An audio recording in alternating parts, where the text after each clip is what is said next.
जाएंगे कंप्लीट, 2 महीने में पूर्ण हो जाएगी बुंदेलखंड और यहाँ। हाँ, बुंदेलखंड मतलब मिलाकर ललितपुर, झांसी, जालौन, हमीरपुर, महोबा, चित्रकूट और बांदा। हाँ, पाइप। और ये दूसरा है मिर्जापुर, सोनभद्र। बहुत बहुत धन्यवाद माननीय माननीय योगेश सिंचाई की नहीं, जल की। ऐसा है कि उच्च शिक्षा का विकास करने के लिए, उत्तर प्रदेश को उच्च शिक्षा का हब बनाने के लिए और अपने प्रदेश के छात्र अपने ही प्रदेश में उच्च शिक्षा का अध्ययन करें, दूसरे प्रदेशों में न जाए। भारतीय जनता पार्टी अपनी सरकार में एक तो प्राइवेट विश्वविद्यालयों को प्रमोट करना और अपने सरकारी विश्वविद्यालयों की स्थापना। हमारे संकल्प पत्र था कि हर मंडल में एक सरकारी विश्वविद्यालय अवश्य होगा। तो 6 सरकारी विश्वविद्यालय बने हैं, तो 6 मंडल छूटे थे। उनका नाम रखा गया था, उसमें राज्य शब्द जुड़ा हुआ था, जैसे महाराज सुहेलदेव राज्य विश्वविद्यालय आजमगढ़, उत्तर माँ पाटेश्वरी देवी राज्य विश्वविद्यालय बलरामपुर। तो इन सब में राज्य हटाकर शॉर्ट करने के लिए उनका नाम माँ शाकुंभरी देवी विश्वविद्यालय सहारनपुर, महाराजा सुहेलदेव विश्वविद्यालय आजमगढ़, माँ विंध्यवासिनी विश्वविद्यालय मिर्जापुर, माँ पाटेश्वरी विश्वविद्यालय बलरामपुर, यह करने का प्रस्ताव पारित हुआ है। और उत्तर प्रदेश राज्य विश्वविद्यालय मुरादाबाद का नाम गुरु जम्भेश्वर विश्वविद्यालय मुरादाबाद करने का निर्णय लिया गया है, क्योंकि हम अपने आदर्शों को, अपने संस्कृति की जो विरासत है उनको उनके नाम से रखते हैं, तो संस्कृति और सभ्यता का उन्नयन भी होता है और जीवंत भी होती है। आने वाली नस्लों को हम सौंपते हैं। तो पहला प्रस्ताव तो ये गुरु जम्भेश्वर विश्वविद्यालय मुरादाबाद, जम्भेश्वर वहाँ के प्राचीन, हाँ वहाँ पे बहुत आस्थाएं वहाँ के निवासियों की, इसमें प्राचीन मंदिर भी है और वहाँ के लोग इनसे सांस्कृतिक रूप से चेतना भी प्राप्त करते हैं। ऐसे ही 2 निजी विश्वविद्यालय को मान्यता, इसमें लेटर ऑफ इंटेंट देने का प्रस्ताव पारित हुआ है, जिसमें एक तो है HRIT गाजियाबाद और दूसरा है फ्यूचर विश्वविद्यालय बरेली। ये दोनों ने अपने सभी मानक प्रूव कर लिए हैं और सभी विभागों के अनुमत प्राप्त करके अनुकूल हो गए। इसलिए ये 2 नए विश्वविद्यालय खुलेंगे और जब नए विश्वविद्यालय खुलते हैं तो शिक्षा में प्रतिस्पर्धा बढ़ती है, गुणवत्ता भी बढ़ती है। तो ये प्रस्ताव आज पारित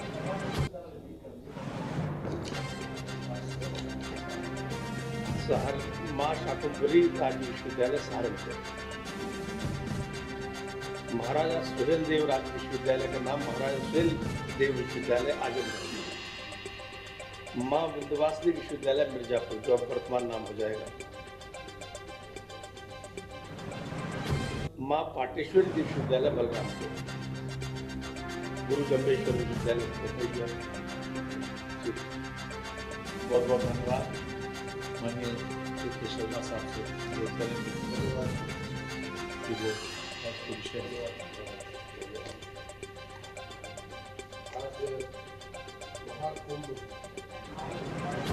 महाकुंभ 2025 की तैयारियों से संबंधित एक प्रस्ताव माननीय मंत्रिपरिषद के समक्ष लेकर के आए थे, जिसको मंत्रिपरिषद ने माननीय मुख्यमंत्री जी ने मंजूरी दिया है। उसमें ये था कि वर्तमान जो कुंभ आ रहा है वो पिछले कुंभ की अपेक्षा थोड़ा व्यापक व्यवस्थाएं होंगी, ज़्यादा लोगों के आने की भी संभावना है। आपकी जानकारी के लिए उसकी पूर्व भूमिका मैं बता दूँ, इस बार 19 की अपेक्षा 2025 में हम लोग मेले का क्षेत्रफल भी बढ़ा रहे हैं। पहले 3200 हेक्टेयर था 2019 में, इस बार 4000 हेक्टेयर हम लोग कर रहे हैं। आने वाले संस्थाओं की संख्या के मद्देनज़र हम लोग अन्य भी बहुत सारे उसमें वृद्धि कर रहे हैं। जैसे सेक्टरों की संख्या पहले 20 थी, उसको 25 की जा रही है। घाटों की लंबाई 8 किलोमीटर थी, उसको 12 किलोमीटर की जा रही है। कल्पवासियों की संख्या में वृद्धि होने की संभावना है, जो लोग वहाँ रहते हैं महीना 1.5 महीना, उनकी बात कर रहा हूँ। 25 लाख पिछली बार थी, इस बार अनुमानित है। मौनी अमावस्या जो प्रमुख दिन होता है स्नान का, उसमें पिछली बार 4 करोड़ लोगों ने स्नान किया था, इस बार 6 करोड़ लोगों के आने का अनुमान है।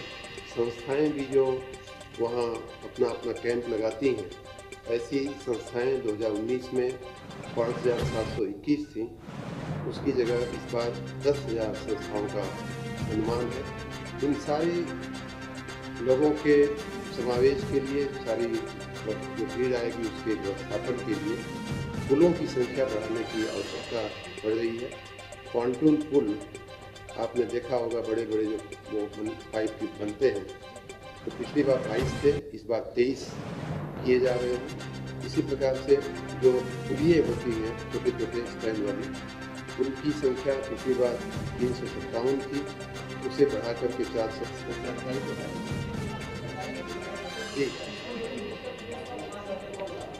इस समय आपको मैं पहले भी बता चुका हूँ, वर्तमान में हम 29,500 29,700 मेगावाट की विद्युत आपूर्ति कर रहे हैं, जो उत्तर प्रदेश के इतिहास में सबसे ज़्यादा विद्युत आपूर्ति है। महत्तम आपूर्ति इतना ही नहीं, बल्कि पूरे देश में सबसे ज़्यादा आपूर्ति करने वाला राज्य उत्तर प्रदेश बन चुका है। पिछले साल आपको याद होगा तो माननीय ऊर्जा मंत्री भारत सरकार ने राज्यसभा में एक प्रश्न के जवाब में बताया था कि 28,000 पर ही हम पहले नंबर पे आपूर्ति करने वाले राज्य थे, और इस बार उसे भी पार करते हुए हम 29,700 के आसपास पहुँच चुके। कल रात की हमारी जो पीक डिमांड थी और सप्लाई थी वो 29,500 के ऊपर मेगावाट में थी। और स्वाभाविक बात है कि हम इतनी बिजली दे रहे हैं तो कहीं न कहीं से बिजली आ रही है, तो उसकी हमने पूरा टाइप किया हुआ है कि अपने स्रोतों से भी हम महत्तम PLF पे चला करके अपने पावर प्लांट को हम बिजली का उत्पादन कर रहे हैं। साथ ही अन्य राज्यों से, अन्य संस्थाओं से भी हमने करार किए हुए हैं, पिछले दिनों करार करके हमने रखा हुआ, इसीलिए हम इतनी विद्युत आपूर्ति कर रहे हैं। धन्यवाद। अब हो गया, उत्पादन के बिना थोड़े न हो रहा है। जो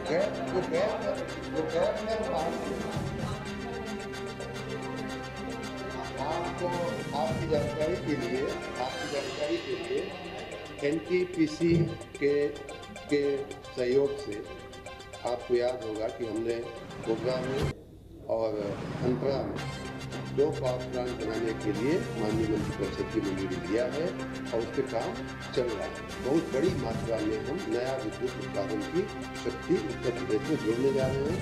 मैं तो यहाँ तक कहूँगा कि जितनी अभी तक थी उसकी लगभग 2 गुनी करने की राह पे हम लोग। बहुत जी, आज मंत्रिपरिषद के द्वारा एस्पिरेशन डिस्ट्रिक्ट्स हैं, उनमें जैसे कि पहले से ही व्यवस्था चली आ रही कि सर्वोच्च प्राथमिकता होगी वो पदों को भरने की, तो यही सामान्यतः जो कि अब 30 जून तक हमें पूरा किया।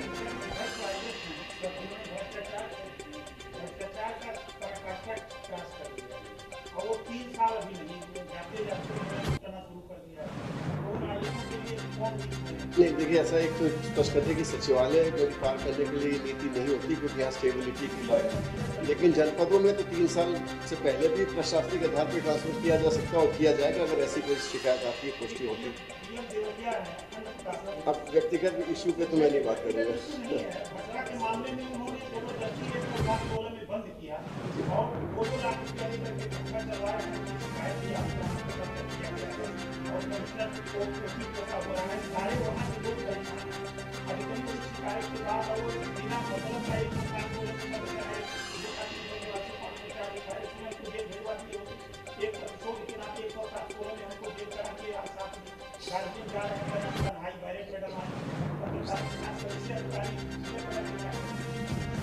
मैं व्यक्तिगत इशू में अलग से देख लूँगा, सामान्यतः जो बात कर रहा हूँ वो ये है।